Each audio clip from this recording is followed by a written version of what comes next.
ముందుగా వేరుశనగ పప్పులను దోరగా వేయించుకుందాం. నేనైతే నూనెలోనే వేయిస్తున్నానండి.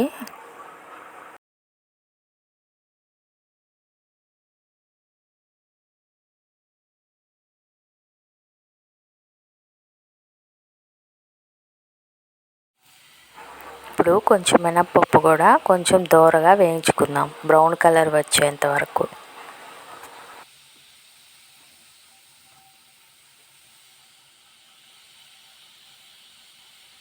కొన్ని ఎండుమిరపకాయలు వేసుకుందాం.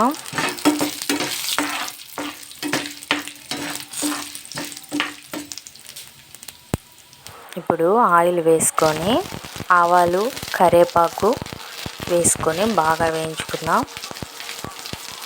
కొంచెం ఎండుమిరపకాయలు కూడా వేసుకుందాం.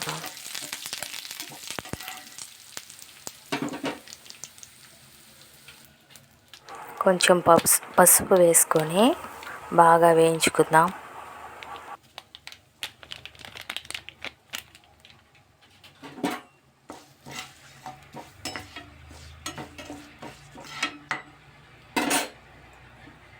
ఇప్పుడు మనం ముందుగా కలిపి పెట్టుకున్న చింతపండు రసంని దీంట్లో పోద్దామండి.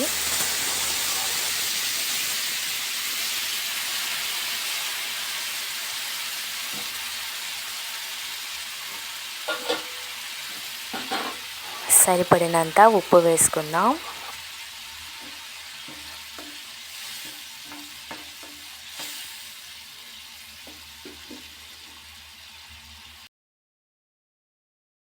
చూసారుగా, ఇలా బాగా చిక్కగా గ్రేవీ అయ్యేంత వరకు కూడా మనం బాగా హీట్ చేసుకుందామండి.